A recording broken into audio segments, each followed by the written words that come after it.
थी आपकी Benjamin Bloom ने दी थी। बेंजामिन ब्लूम ने दी थी। जो आपके बेंजामिन ब्लूम थे वो कहाँ के रहने वाले थे? अमेरिका के रहने वाले थे। कहाँ के रहने वाले थे? अमेरिका के रहने वाले थे। और बेंजामिन ब्लूम ने जो आपकी टैक्सोनॉमी दी थी आपकी कब दी थी? 1956 ईस्वी में। कब दी थी आपकी? 1956 ईस्वी में दी थी। जो आपकी ब्लूम की टैक्सोनॉमी है, ब्लूम ने इसको क्या कर दिया था? वर्गीकृत कर दिया था। आपका वर्गीकृत मतलब इसको बांट दिया था। ये आपका क्वेश्चन आया हुआ है। जो ब्लूम की टैक्सोनॉमी है तो क्या आपकी शैक्षिक उद्देश्यों के वर्गीकरण पर आधारित है। शैक्षिक उद्देश्यों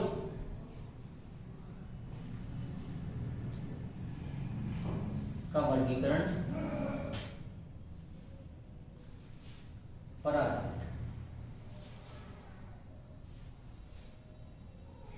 आधारित शैक्षिक उद्देश्यों के वर्गीकरण पर आधारित है। ये आपका क्वेश्चन आया हुआ है, इंपोर्टेंट क्वेश्चन है आपका, शैक्षिक उद्देश्यों के वर्गीकरण पर आधारित।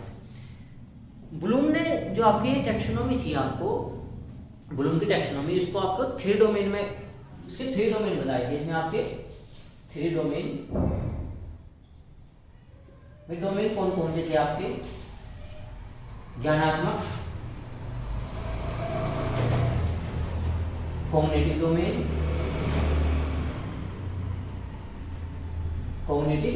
डोमेन, सेकंड था आपका भावात्मक, अफेक्टिव डोमेन,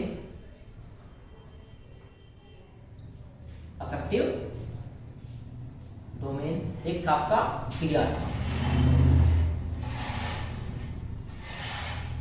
साइकोमोटर डोमेन।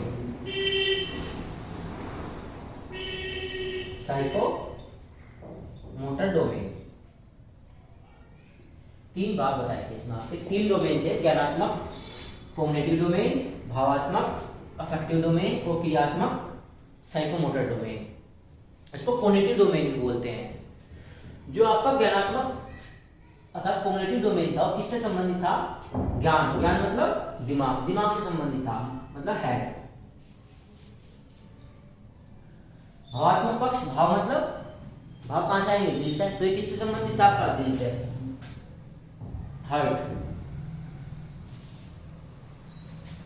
क्रियात्मक पक्ष, क्रियात्मक मतलब जब आप कोई काम करते हो, कि अंदर कोई क्रिया करते हो, क्रिया कहां से करोगे? हैंड से।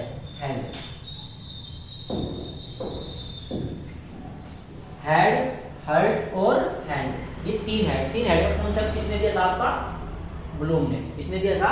ब्लूम ने। ये यूपी टेट में कई बार रिपीट हुआ क्वेश्चन है। 3 हेड का कॉन्सेप्ट कहां से आया? आपके ब्लूम की टैक्सोनॉमी से आया। कहां से आया भाई? ये ब्लूम की टैक्सोनॉमी से आया। इसमें जो आपका सबसे इंपॉर्टेंट है आपका ये आपका ज्ञानात्मक अर्थात कॉग्निटिव डोमेन। कॉग्निटिव डोमेन को उसने 6 पार्ट में डिवाइड कर दिया था, जिससे सबसे ज्यादा क्वेश्चन पूछे जाते हैं।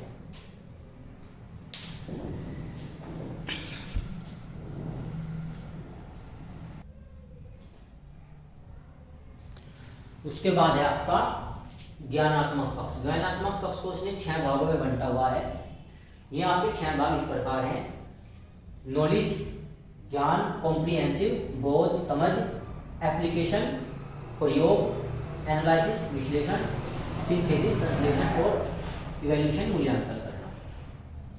इसमें आपके ये जो तुम्हारी ज्ञानात्मक पक्ष है, क्या है आपका? निम्न लेवल से उच्च लेवल की ओर शिक्षा को पहुंचाता है। ये कैसे आता है भाई? निम्न लेवल से, निम्न स्तर से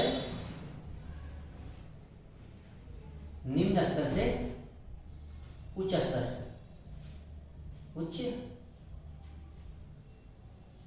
की ओर, निम्न स्तर से उच्च स्तर की ओर। ये शिक्षा को कैसे लिया जाता है? निम्न स्तर से उच्च स्तर की ओर ले जाता है। इसमें जो आपके 3 पार्ट हैं, इनको कहते हैं, ये होते हैं आपके फोर्स, ये होते हैं आपके लोड्स और होर्स। हाई ऑर्डर थिंकिंग स्किल और लो ऑर्डर थिंकिंग स्किल। ये होता है आपका हाई ऑर्डर थिंकिंग स्किल, और ये होता है नीचे के 3 पार्ट है आपके ज्ञान, बोध और प्रयोग, होते हैं आपके लोअर ऑर्डर थिंकिंग स्किल। जो ये आपके 3 पार्ट है लोअर ऑर्डर थिंकिंग स्किल वाले, इनमें बच्चों का कम दिमाग यूज होता है, कम दिमाग यूज होगा, और इसमें क्या होगा, ज्यादा दिमाग यूज होगा बच्चों का, ज्यादा दिमाग यूज होगा। इसमें आपका बच्चों का कम दिमाग यूज होगा, इसमें आपका बच्चों का ज्यादा दिमाग यूज होगा। इसलिए इनको कहा जाता है लोअर ऑर्डर थिंकिंग स्किल, इनको बोला जाता है हाई ऑर्डर थिंकिंग स्किल। ज्ञान बोध प्रयोग विश्लेषण संश्लेषण और मूल्यांकन, इसके 6 भाग हैं ज्ञानात्मक पक्ष के। ज्ञान मतलब किसी चीज को याद करना, ज्ञान का मतलब है आपका किसी चीज को क्या करना, याद करना, समझेंगे भाई, किसी चीज को क्या करना, याद करना।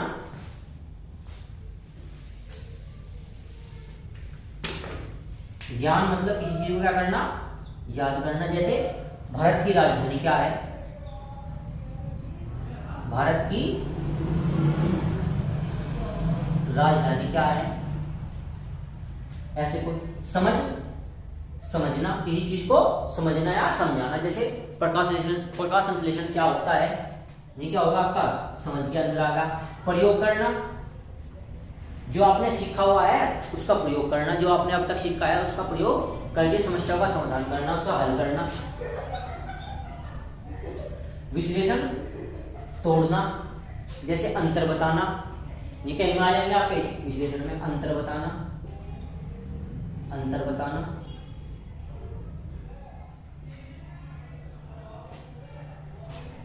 संश्लेषण, जोड़